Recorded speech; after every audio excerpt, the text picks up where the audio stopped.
Hello friends, வணக்கம் and welcome. எல்லோரும் பாதுகாப்பாக பத்திரமா வீட்டுக்குள்ளேயே இருங்க, வெளியில் போகாமல். எல்லோரும் நல்லா இருப்பீங்கன்னு நம்புகிறேன்.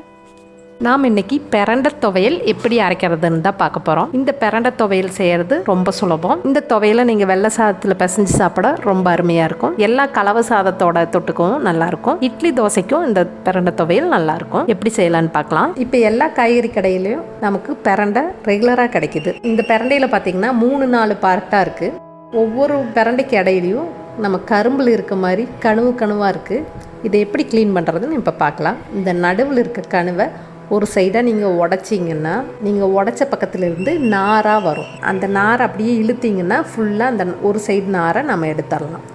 இது செய்கிறதுக்கு முன்னாடி நீங்கள் கையில் நிறைய நல்லெண்ணெயோ விளக்கெண்ணெயோ தடவிக்குங்க. இன்னொரு சைடு கையில் எடுக்க வரலைன்னா நீங்கள் கத்தி வச்சு இது மாதிரி மேல் தோலை லைட்டாக பிடிச்சிட்டு இழுத்திங்கன்னா இன்னொரு சைடு நாரையும் எடுத்துடலாம். இது மாதிரி 4 சைட்லேயும் நார் இருக்கும். இது மாதிரி பார்த்து ஒவ்வொரு சைடாக பார்த்து எடுத்துருங்க. இந்த பிரண்டையிலிருந்து வர்ற தண்ணி உங்கள் கையில் பட்டுச்சுன்னா உங்கள் கை ரொம்ப அரிக்க ஆரம்பிச்சிடும்.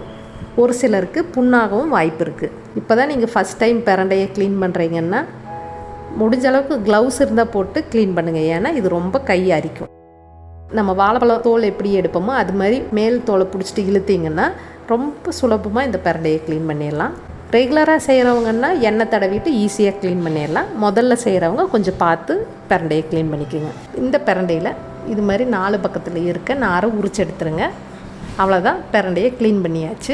இயற்கையாகவே பிரண்டையில் கால்சியம் சத்து ரொம்ப ஜாஸ்தியாக இருக்குது. கால்சியம் சத்து ரொம்ப குறைவாக இருக்குதுன்னு மாத்திரை சாப்பிட்றவங்க வாரத்தில் 2 முறை உணவில் இந்த பிரண்டையை சேர்த்துக்குங்க. நீங்கள் உணவில் இந்த பிரண்டையை அடிக்கடி சேர்த்துக்கிறதுனால நீங்கள் கால்சியம் மாத்திரை சாப்பிட்றதவே நிறுத்திடலாம். நம்ம உடம்புக்கு தேவையான அளவு கால்சியம் சத்து இந்த பிரண்டையில் இருக்குது. நான் இன்றைக்கி 2 கட்டு பிரண்டையை கையில் எண்ணெய் தடவிட்டு இது மாதிரி நல்லா சுத்தப்படுத்தி நறுக்கி எடுத்து வச்சுருக்கேன். இப்போ பிரண்டை துவையலுக்கு தேவையான பொருளெல்லாம் வறுத்து துவையல் அரைக்க ஆரம்பிச்சிடலாம். இந்த துவையலை நல்லெண்ணெயில் செய்யுங்க, அப்போ தான் நல்ல ருசியாக இருக்கும்.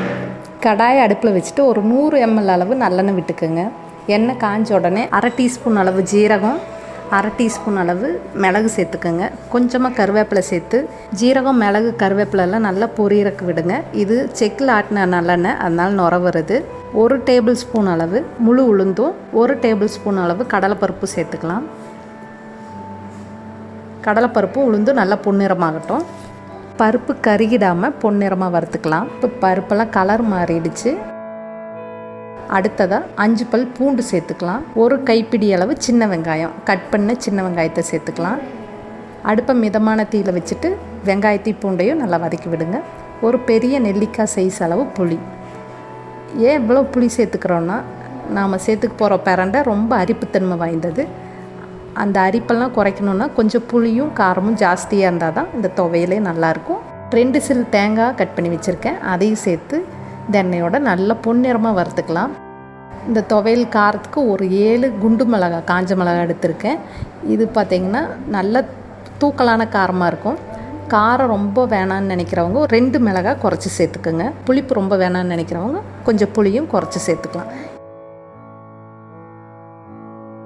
இப்போ பார்த்திங்கன்னா வெங்காயம் பூண்டு மிளகாய் எல்லாமே நல்லா பொன்னிறமாயிடுச்சு. 1/4 டீஸ்பூன் அளவு பெருங்காயத்தூளும் துவையலுக்கு தேவையான அளவு உப்பையும் சேர்த்து 1 நிமிஷம் எல்லாத்தையும் நல்லா வதக்கிடலாம். இப்போ இதை ஒரு தட்டில் மாற்றி ஆற வச்சிடலாம்.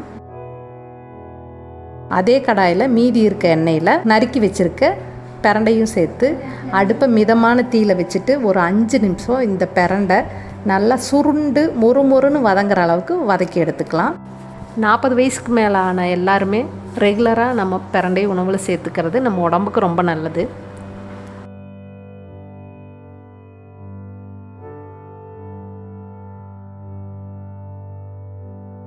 ஒரு 3 நிமிஷத்துக்கு அப்புறம் பார்த்திங்கன்னா நம்ம போட்ட பிரண்டை கலர் மாறி இருக்குது. இன்னொரு 2 நிமிஷம் நல்லா வதங்கட்டும். நீங்கள் இந்த பிரண்டைக்கு எவ்வளவு நல்லா மொறுன்னு வதக்கி எடுத்துக்கிறீங்களோ அந்த அளவுக்கு இந்த பிரண்டையில் இருக்க அரிப்புத்தன்மையெல்லாம் நீங்கிடும். கொஞ்சம் பொறுமையாக இந்த பிரண்டையை நல்லா வறுத்து எடுத்துருங்க. 5 நிமிஷத்துக்கு அப்புறம் பிரண்டை நல்லா கலர் மாறிடுச்சு. இதையும் நம்ம ஆற வச்சுருக்க வெங்காயம் தேங்காயோடு சேர்த்து நல்லா விழுதாக அரைச்சி எடுத்துக்கலாம். நல்லா நைஸாக அரைச்சி எடுத்துக்கோங்க இது மாதிரி. இப்போ நம்ம துவையலை தாளிச்சிடலாம். அதே கடாயில் கொஞ்சமாக நல்லெண்ணெய் விட்டுட்டு 1/4 ஸ்பூன் கடுகு, 1/4 ஸ்பூன் உளுந்து போட்டு கொஞ்சமாக கருவேப்பிலை போட்டு எல்லாத்தையும் நல்லா பொன்னிறமாக வறுத்துக்கலாம். நம்ம அரைச்சி எடுத்து வச்சுருக்க துவையலையும் சேர்த்து 1 நிமிஷம் போல் இந்த எண்ணெயில் நல்லா பெரட்டிடுங்க. அவ்வளோதான், நம்மளோட ரொம்பவே சத்தான பிரண்டை துவையல் ரெடி ஆகிடுச்சு. 1 நிமிஷம் போல் நல்லா சுருளாக வதக்கிடுங்க. இந்த பிரண்டை துவையலோட நீங்கள் வெள்ளை சாதம் பிசைஞ்சு சாப்பிட ரொம்பவே அருமையாக இருக்கும். எல்லா கலவை சாதத்துக்கும் இதை தொட்டுக்க, ஊறுகாய் மாதிரி தொட்டுக்க ரொம்ப சூப்பராக இருக்கும். இட்லி தோசைக்கு தொட்டுக்கவும் ரொம்ப நல்லாயிருக்கும். இதை நீங்கள் ரூம் டெம்பரேச்சரில் ஒரு வாரம் வரைக்கும் வெளியில் வச்சே சாப்பிட்லாம், கெட்டு போகாமல் அப்படியே இருக்கும். அவ்வளோதாங்க, ரொம்ப ஆரோக்கியமான பிரண்டை துவையல் ரெடி ஆயிடுச்சு. இதில் நிறைய கால்சியம் சத்து இருக்கிறதுனால வாரத்தில் ஒரு முறை எல்லாருமே கட்டாயம் சாப்பிட வேண்டிய ஒரு துவையல் இது. இதை புளிக்குழம்பாகவும் வச்சு சாப்பிட்லாம், துவையலாகவும் வச்சு சாப்பிட்லாம், தொக்காவும் செஞ்சு சாப்பிட்லாம். ஏதாவது ஒரு வகையில் உணவில் இந்த பிரண்டையை சேர்த்துக்குங்க.